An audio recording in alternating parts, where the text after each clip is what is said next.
effectivement question boobu dafa am solo parce que bari na ay internautes yi ko doon laaj ci loolu réguler mais est-ce que du encadrer la ñu war a mën a def Yaxam pour gën a mën a bàyyi xel wala bàyyi gët internautes sénégalais yi encadrer. Pouf bon encadre bon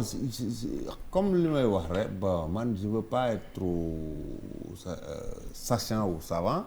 mais ci xam nga kenn ko da ngay wax sax xam-xam fi mu toll rek. mais man sama xam-xam fi mu toll ak constat yi ma am ci affaire bi je pense que peut-être c'est possible réguler encadrer c'est possible mais ce sera très très très difficile parce que les réseaux sociaux Facebook c'est la débandade c'est-à-dire aujourd'hui l'information presque dafa mel dafa génne ci canaux classiques yi normal c'est-à-dire télé rajo presse écrite pour dugg c'est presque maintenant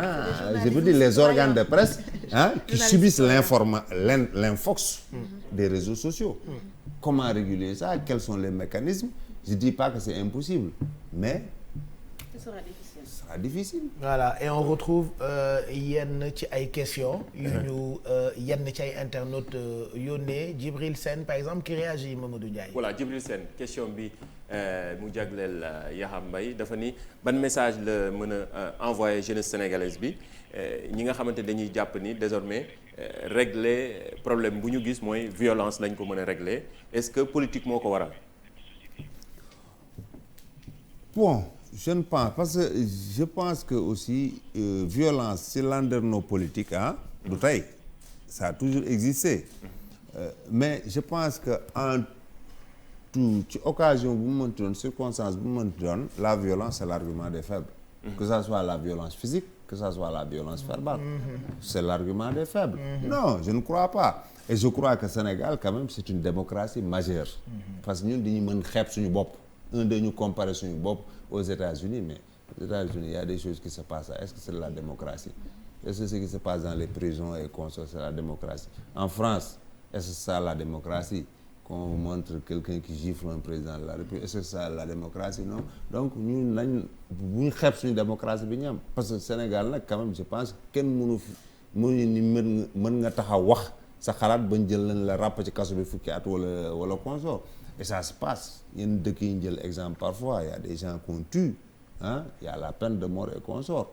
mais je pense que bu ñu xeeb suñu démocratie bi mais bu ñu naagu aussi suñu démocratie bi parce que démocratie c'est pas un processus boo xam ni c'est définitif c'est fini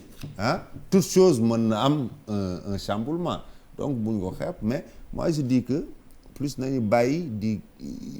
jël soo ne xam nga Sénégal soo waxee fii rek ñun la France États-Unis Angleterre consort alors que mais dans beaucoup de domaines en termes de démocratie ñun ñooñu ñoo leen gën taxaw parce que aussi fii y a une démocratie boo xam ni amul feneen mooy la démocratie de la palabre waxtaan Sénégal lépp la ñuy waxtaanee on discute de tout c'est l'arbre à palabre donc loolu bu nañ ci na man je suis fier de notre démocratie man ñeewuma benn yoon démocratie France fu ma dëkk jàngee fa ñeewuma benn yoon démocratie États-Unis neewuma benn yoon démocratie foofu laa man yem ñeneen ñi sax duma leen kii mais Sénégal tam un dégg gis ñuy jël ay exemple consort bu ñu xeeb suñu démocratie parce que dëkk bi loo si mënti dégg jàmm ngi fi lu waay neex wax parfois sax waaye loo xam ne tegoo ko si yoon danga koy wax te dara du la ci fekk te même sooy waxee dara loo xam ne waroo ko wax sax dara fekk la ci ay négociation la ak intervention intermédiaire sëriñ ci wax labbe ji wax ñu consort bi ñu génn donc je pense que c'est une démocratie majeure mais en tout état de cause pour revenir à la question je pense que lépp loo xam ne violence c'est l'argument et c'est l'arme des faibles. ok voilà beneen question. yaa ngi ko doon wax sànq moom nee na du seetaan Ligue des champions du seetaan Euro sànq wax na jaar-jaaram Rëbës waa Rëbës ñu ci bari tey ñi ngi suivre émission bi ci live yi ci suñu plateforme yi kii dafa ni John moom dafa laajte ne ban anecdote la am ci ñaari ASC yu mag yi nga xam ñoo nekk Rëbës muy Xandaalu ak Kusum jiite woon nga fa benn ASC nekkoon nga président bi je pense Kusum la. Xandaalu waaw ban anecdote nga ci am ci sa ñaari ASC yi. match yi nga xam ne xandaalu kusum c'est nan lañ ko mën waaye dafa mel ni ñu ni Real Madrid Barcelone. d'autant plus que ñaari quartiers yoo xam ni c'est frontalier Malick Sy moo leen séparé donc c'était xandaalu kusum c'était l'enfer mais man mon problème c'était que j'étais président de l'ASC xandaalu ba pare mais sama dëkk kusum. C'était ça à un moment dëkk Kousum à partir de 2005 2006 dëkk Kousum parce que fa am appartement dëkk foofu donc mais comme je dis c'était des rivalités mais de gentlemen parce que comme par exemple am na benn xandaalu Kousum bu ñu war a daje bu metti boo xam dama commencé ñëw jël sama njaboot sama oto bëgg déplacer mais waa Kousum yi fii quartier ñoo ma ni non mais grand jarul ngay kii y a pas de problème affaire bi stade la du fii quoi donc pour dire c'est gentil mais tout ça je dis c'était épique c'est xam nga c'était sain c'était une rivalité saine mais moo tax man la affaire yoo xam ne da lay marqué li gën a ça n'a rien à voir avec la politique foofu c'était sain mais et puis bon malheureusement comme ni ma ko noté suñu demee ba nga xam ni bon nawetaan amatul te nawetaan c'est une industrie ça permettait aux gens de vivre ça permettait aux gens d'extérioriser peut-être yenn affaires yi ngay yi claté fii ay marché consort parce que quand même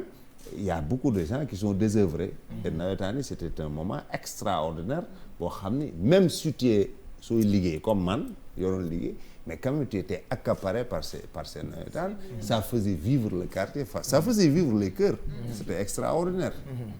voilà dernière question peut-être. Dernière question bi xam naa réaction internautes yi la ndax nee nañ bi ñu déglulee parcours am dañuy xam ni moom un vrai lion la jaar-jaaram bi mu ko waxee lañuy doog a comprendre que ni moom vraiment yaa xam un vrai lion la. commentaire yaa ngi noonu internautes yi question yi bari na mais dañ ciy tànn ñaar rek wala ñett. ñoo xamante dañ ko doon jagleel kii di suñu invité tey di Yakham Mbaye. El Hadj ñu bàyyi la nga yeggale daal di tëj émission bi incha allah. voilà ñu ngi lay gërëm Mamadou Ndiaye et puis ñu ngi gërëm tamit internautes yëpp on va finir à quelques photos. yu ñu bëggoon nga commenter Yakham. avec la complicité des équipes techniques.